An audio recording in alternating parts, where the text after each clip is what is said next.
Salam saudara-saudaraku sekalian, salam damai sejahtera yang daripada Tuhan yang selalu menyertai kehidupan kita. Kembali lagi bersama saya di dalam Eben Sinaga HMH Channel. Sebelum kita membaca renungan firman Tuhan, mari kita berdoa. Terima kasih Bapa, terima kasih Yesus buat berkat dan penyertaan-Mu di dalam hidup kami, sehingga kami boleh sampai saat ini menerima seluruh berkat-berkat yang daripada-Mu. Sebentar kami akan membaca renungan firman-Mu. Biarkanlah firman-Mu itu Bapa menjadi pedoman dan dapat kami laksanakan di dalam kehidupan kami. Inilah doa kami di dalam nama anak-Mu, Tuhan Yesus Kristus, Juru Selamat kami yang hidup.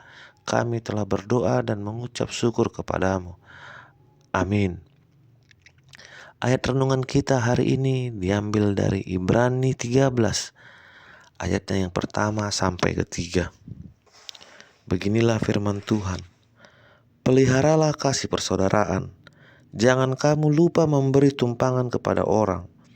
Sebab dengan berbuat demikian beberapa orang dengan tidak diketahuinya telah menjamu malaikat-malaikat. Ingatlah akan orang-orang hukuman, karena kamu juga adalah orang-orang hukuman. Dan ingatlah akan orang-orang yang diperlakukan sewenang-wenang, karena kamu sendiri juga masih hidup di dalam dunia ini. Saudara-saudaraku, tema kita hari ini yaitu kasih dan persaudaraan yang rukun. Saudaraku yang dikasihi Tuhan, dalam dunia penuh persaingan dan ambisi, kasih dan persaudaraan yang rukun semakin hari semakin terkikis. Masing-masing orang hidup untuk kepentingan diri dan golongan ataupun kelompok tertentu, sehingga nilai-nilai Kristiani semakin lama semakin memudar.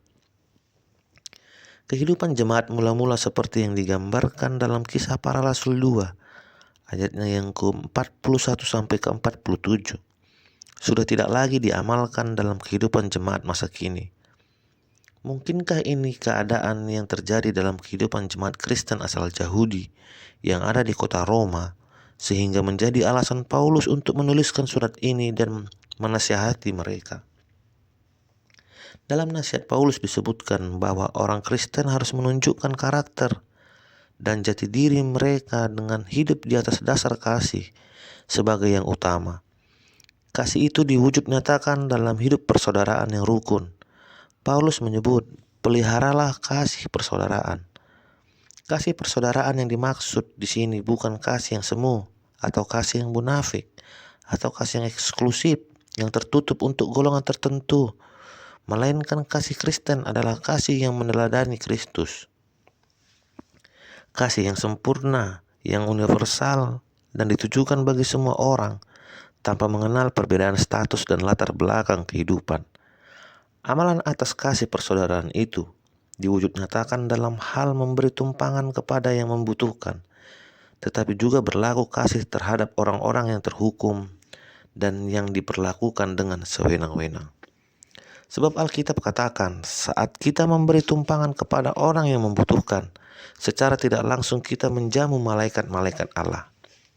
Bukankah itu sebuah keistimewaan? Tuhan Yesus katakan dalam Injil Matius 25 ayat ke-40, bahwa sesungguhnya segala sesuatu yang kamu lakukan untuk salah seorang dari saudaraku yang paling hina ini, kamu telah melakukannya untuk aku. Saat kita melakukan kasih kepada sesama kita, bahkan kepada mereka yang tidak layak menerimanya, sesungguhnya kita telah melakukannya bagi Tuhan. Sebab semua orang adalah gambar Allah yang dikasihinya, maka sudah seharusnya kita pun mengasihi mereka. Saudara-saudara yang terkasih dalam nama Tuhan Yesus Kristus, apa yang kita tabur dalam hidup ini akan kita tuai pada akhirnya.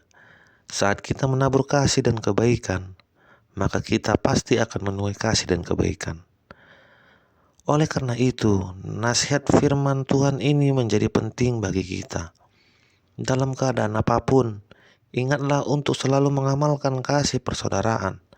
Sebab Mazmur 133 katakan bahwa dalam persaudaraan yang rukun, kesanalah Tuhan memerintahkan berkat damai sejahtera, sukacita, dan kehidupan yang bahagia hari ini dan selamanya. Jadi marilah pelihara kasih persaudaraan di antara kita. Amin. Sekian dulu ayat renungan kita hari ini.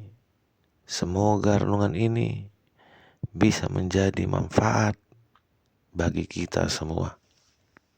Jangan lupa like, share, dan subscribe channel ini agar channel ini bisa berkembang dan menjadi berkat bagi sesama. Tuhan Yesus memberkati. Haleluya.